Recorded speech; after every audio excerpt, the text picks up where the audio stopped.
What in heaven's name brought you to Casablanca? My health. I came to Casablanca for the waters. The waters? What waters? We're in the desert. I was misinformed. He taught me, keep your friends close, but your enemies closer. The ability to speak does not make you intelligent. You're tearing me apart! What? You say one thing, he says another, and everybody changes back again! It's the Al Travis Show. We've got him. Paul, Minnesota sports lifer. People will never understand, Paul, what people talk about before they go on the air on a radio show. And you and I have been buddies for forever. I mean, literally forever. And yeah. I'm going to share. You'd cut me off if you don't want me to. Before we go on, you asked me, how's it going, Al? Because I'm doing this renovation in my home. And I mentioned to you that at 61 years old, and you only have the one bathroom downstairs right now. And I said, yes. And at 61, you make some hard decisions in life. It's 2 a.m. and you have that, I've got to go to the bathroom, but it's all the way down there and it's all cold. And you make tough life choices at 2 a.m. when you're 61. Well, yeah, there you are, lying next to your wife, debating whether to pee yourself or go downstairs. Yeah, it's come to this, God bless Stephanie. I mean, And you think about it, it's like, we've been through a lot. Would that be enough to push her over the top? Or would you go through a mental calculation that I don't think people understand.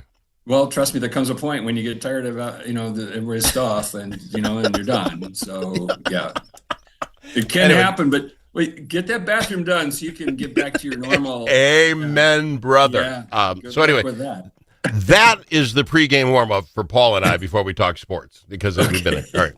I want to ask you, because you're my other side on this, and maybe I'm completely nuts on this, and I would understand it if I am. We talk about the Olympics, right? We won the most gold medals that America ever has in the Winter Olympics. It was good for us. We didn't come in first place. Bothers me, but okay. We didn't come in. We didn't beat Norway, but we're there. And a lot of gold medalists, the little skating gal, she did her part. I mean, a lot of people did a lot of stuff.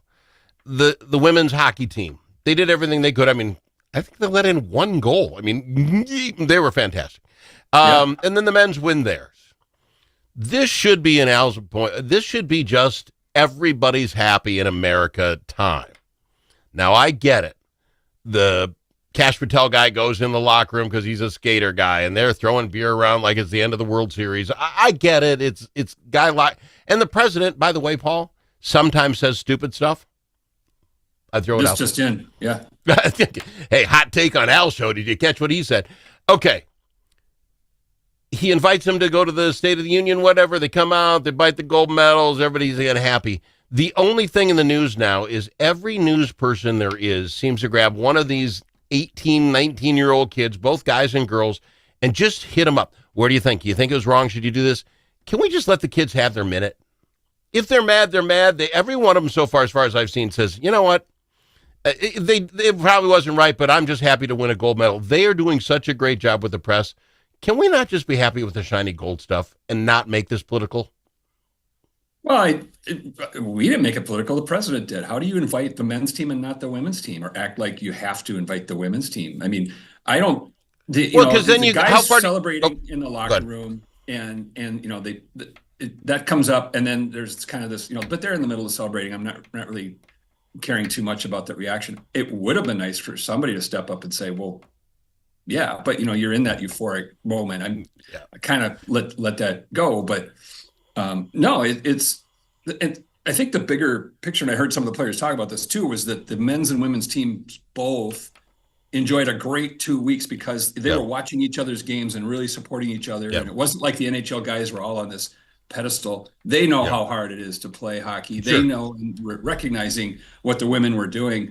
So there was great camaraderie out there, and it's too bad that it can't focus on that. At the same time, if you want to be the president of the whole country, then you invite all the teams. But that's where that goes south. I would agree that invite the women, but then you have to invite the little skater gal, and then you almost have to say the entire Olympic has to come, because otherwise you're picking winner. Even the bronze medal guy represented, not just the winners, just the represented the country. But somehow do that and recognize them.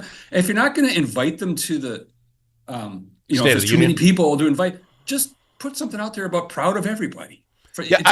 I'm not sticking up for him. Let me just throw this out to be the other side, though. The women were favored to win this whole thing, right? They were above and beyond everyone else. They did what they needed to do. God love them. I'm not ripping them at all. But the men's side, I don't think they were favored. It was a bigger upset for the men to beat that Canadian team than I think the women, by the time it was over, they were just head and shoulders above everybody else. That doesn't diminish what they've done. I'm just saying that I think the euphoria at the end was, it's not exactly 1980. You and I remember because we beat the pros, right? I mean, that was a wholly another level. I'm not saying he's right. He called up, he get excited, come on to say to the union. It could have been better. But my point is, let it fly. We have so many other big things that we can fry here. Whether that was politically correct or not, leave the kids alone. Let them have if they want to come out and yell and scream, great. Get the microphone out of there. The news guys got to stop. Stop putting it on an 18-year-old to defend or not defend. Because so far, all I've heard of them sticking up, like you said, they get along, they watch each other's games, they're really happy for each other. Let's try not to diminish that for them. That's where I'm at. I mean, no, I get that, but at the same time, you hear people too trying to split the sports versus political. We're not with the Olympics. It's always been political because it's always been country versus country. There's always a political element to it. So, you go way back to Jesse Owens, winning races in the face of Hitler, diminishing his entire racial thing. And, all the way to the 68 with the Black Power salute, all of that. It's always political. There's always some element of that. And it's a stage that people want to take advantage of. And they should. They work this hard to get that spotlight. Hey, do what you got to do. But that's fair. I tell you what, here's the other thing you need to know is we came this close to having 2 silver medals. They both went to overtime. I mean, very easily without a goalie standing on their head. And not just overtime. That goalie that they keep calling this great save where he happened to have his stick behind him, the paddle thing. Yeah. I'm sorry. I'm not ripping the guy. He's a great goalie. That was luck box. That thing got there at that moment, Well, sorry. There's luck on both sides. Did you see Brock Faber's shot hit both posts? How does it hit both posts and not go in the goal, right? So that's hockey. It's just there's a lot. Let's talk this through because one of the Canadians said it. They weren't being bad. I think the Canadians handled the loss pretty well. But one of them said, we were the better team out there today. And I don't disagree. When I watched that entire hockey game, including the overtime, it looked like they had an extra player on the ice. They were so fast and so in our grill. I don't doubt it, but that's part of hockey, right? Your goalie stands on his head. He makes that weird thing. That's the game. But Canada sure looked like the better team. I mean, wow. Well, in terms of like time in the offensive zone, that sort of thing, and they were buzzing, and we needed a lot of saves and stuff. But then you get to the overtime; it's 3-on-3, and I thought it was interesting to hear some hockey people talk about that, where on the winning goal, some of the Canadian players did not hustle back-to-back check. They didn't get their opportunity to score. They were lazy coming back. That's how Hughes got open for the shot. Is because somebody didn't hurry back to play D, right? So that's even where you kind of go, well. I love 3-on-3 hockey. I think hockey should be 3-on-3 all the time. I mean, holy smoke. Yeah. But the fact they were so much faster than us on 5-on-5, I really thought 3-on-3 was not leaning to our favor. When we went into overtime, I'm like, oh, nuts. I mean, I was not. So that's why I think that was an extra special win. I mean, the girls had to do the same thing as far as overtime. But I always thought the girls were going to win. The ladies, I thought, were the best hockey team as far as everybody I saw. And Canada pushed them. They pushed them really, really hard because you throw the records out. I mean, they're such bitter rivals. It was always going to be 1 versus 2. It was always going to be Canada versus U.S. in the women's side. And that was must-see hockey. I watched that whole thing. It was awesome. It was awesome. And this is, you're going to hate this. I love you, Paul, but you're going to hate this. Here's the beautiful part about beating Canada in both of those games. For the gold medal, they got the silver. Is that hockey is like our 4th biggest sport here. And we still kicked you, Canada. Your number 1 sport. Down with Canada. Up with America. That's what it's all about. Oh, Canadian fans are taking this really hard because of that. Because it's their religion, right? I know. Oh, yeah. And we do it as like a sideline sport. You got the football, you got the basketball, you got America's sport, baseball, not in Minnesota so much. America's sport. And then we take hockey, and we're still best in the world. That's why it feels so good. That's why, Paul. Rub it nice. You're showing your pettiness. You're trying to take a page out of my book. Because what did Canada ever do to you? Yeah. What did they ever do to you? They're nice to you. Not really. I've been there once. What? They were fine. I went to one whole province. They don't even speak the language. I don't know what that was all about. This French stuff going on. Come on. Pick a language and stick with it. I got to go to break. Polly, I'm just petty. If you haven't figured it out, I'm just petty on a lot of things. I just am. Yes. Oh, thank you. We'll be back after this. We got more. Paul's Minnesota Sports Lifer. You need a friend at the Capitol who knows how to get things done. And you're in luck because that's exactly who we are, your friends at the Capitol, and we deliver results.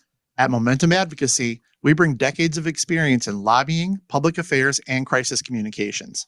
From local nonprofits to national corporations, we help you move policy, manage your media, and make your voice heard. We're not just seasoned pros, we're essential partners. Momentum Advocacy, your friends at the Capitol. Learn more at momentum-advocacy.com. Chanhassen Dinner Theatres proudly presents Guys and Dolls, packed with comedy, romance, dazzling dance numbers, and unforgettable characters. This Tony Award-winning Best Musical takes you from the gritty streets of New York to the colorful cafes of Havana. It's a high-rolling musical spectacular everyone will love. Don't wait. Visit chanhassendt.com and grab your tickets today. Guys and Dolls, Chanhassen Dinner Theatres, always entertaining you.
Don't need to ask him his opinion more than once. Al Travis on the Al Travis Show. And I've got him, Minnesota Sports Lifer Paulie with me. Paulie, cultural reference that get us into the Timberwolves conversation.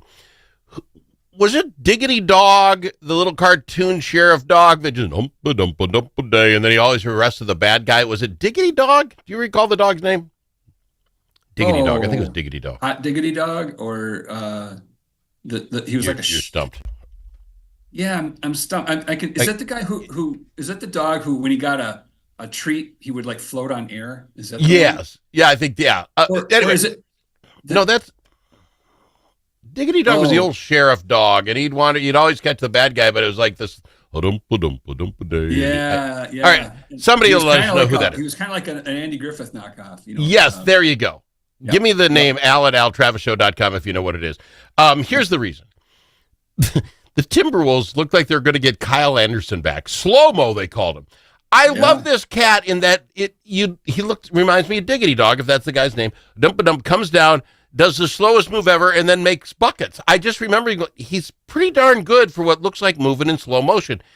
He's getting paid out by the Grizzlies to be gone. We could get him for the minimum. And I think I'd like to see Slow-Mo back. Your thoughts on bringing Slow-Mo back to the Timberwolves? Well, maybe he's a couple years older now because we had him a couple years ago. Oh, yeah. Deputy Dog. That's Deputy. It. Thank you.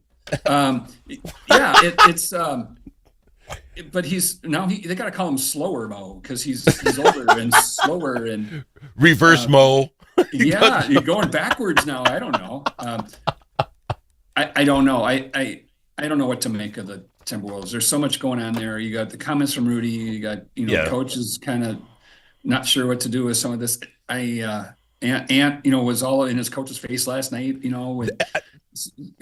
Saying I'm shooting it rather than don't want to pass. I don't like that vibe. I really worry about where that's headed. So I don't know how you feel about it, but 100%. This has first round exit. All written all, yeah, and they beat the Clippers, but the Clippers had nobody. Their top three players were out. We should have won this by 35 points and did not.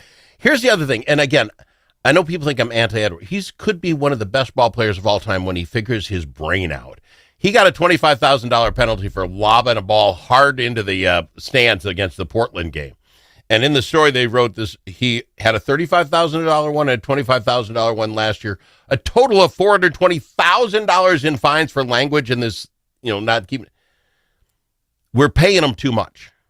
A young kid that I don't know how many times, Paul, you would get fined $35,000 for lobbing a ball in the air and at this, and you don't stop.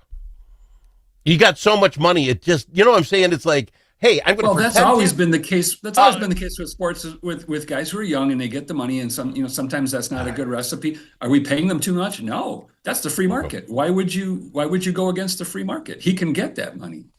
Okay, then he's just making too much money for his own good because I don't know. That's $500,000 $500,000 in fines. But relatively for his salary, it's nothing. That's why but if I'm bringing my kid to watch a ball game, the last thing I need is, he's the Ant, let me buy his jersey, and then he's swearing up a storm for $420. I'm just saying I think it's part of that problem. It's staring the coach down. What are you going to do? They're not going to get rid of me here, coach. He stared his coach down. It's a mental problem. His own guy, Rudy Gobert, said, sit him down if you're not going to play defense. Mm-hmm. That's the mix you started with, and I'm just showing you an example. It's $25K means nothing to him, but how many jerseys is that? But this has been going on forever. I mean, I had the same struggles when Adrian Peterson was our star running back, and his off-field behavior was like, do I want my kid looking up to this guy? I kind of have to bring that up too because he's good at this, but he's got other issues, and here they are. And but let's look at the whole picture of it. And I think Finch is in a tough spot, but coaches like this have been always in a tough spot. Phil Jackson was in a tough spot with Michael Jordan leading the team, but he's so competitive that there were things that he did and said that that didn't sit well with the rest of the team or the coach. And how do you do with that? They're not trading Jordan, so it's a challenge. Is he making too much money? No. Could the fines be heavier to make an impact? Maybe, and maybe that's a sliding scale based on what you make. I don't know. I don't either. But let him make all the money he wants. But it's somehow this stuff's messing with his head. Because, like you say, this is not a team guy. The difference between him and Jordan, in my opinion, Jordan was a butthead all the time. He didn't let games go. Jordan got mad when he lost any ball game, even if it was in the regular season. It seems our team, it's just a regular season. We're a great postseason team. We'll play then. Jordan had a different mindset. He never wanted to lose. He'd get in a fight in the middle of the regular season because he thought he got chipped something fierce. That kind of mentality is what we need, and we don't have it. Yeah, and I don't know that you have that anywhere in the league right now. Jordan was, he was, different. It was different. He was an anomaly. Yeah. So I just don't like the vibe on the team. Just back to the team in general. I just worry about when you got all these different things going, and players complaining, and coaches, having to put up with behavior because they're the star. It never goes well, and eventually those are cracks that become bigger cracks when it comes crunch time. All right. We also need Julius Randle to step up. He only 4 points last night. That ain't gonna. Yeah, I can see him have a bad game, 1 in 10. I'm a big Julius fan. I think he's the only consistent player we've had so far this year. So I'm not going to ride him for one bad game. He'll bounce back. But with the last minute, I want to throw it out. You got your Minnesota hat on. I think the men, they're going to go to NIT. Good for them. They'll play well. But the women folk could, I think, if they win this last game, end up being in the Sweet 16 or, being in the top 16 and having home games. This squad is going to be worth watching. Oh, absolutely. Yeah. No, they're well-rounded. They get points from all over the place. They play real defense, Al. So, that's going to be fun. I'd love to see them, get a good run in the tournament, get this town on fire again, and and get some Gopher fans to go travel to a fun regional. And I think that's the case. Now, the Gopher men, they only play 5-6 guys, but they give it all they've got. And in the Big Ten tournament, hopefully they'll knock off a common team like an Indiana or Northwestern or Penn State or somebody. But that's about as far as you can take. But this bodes well for them in the future, though. They bring a couple of pieces in, and they got 7 or 8, and these guys know how to play the whole year. It could be good. And Nico knows how to coach. Absolutely. I got to go. I'm out of time. All right. Paul, you'd love having you on, buddy. We'll see you next week. All right. Thanks. He's Minnesota Sports Lifer Paulie on the Al Travis Show.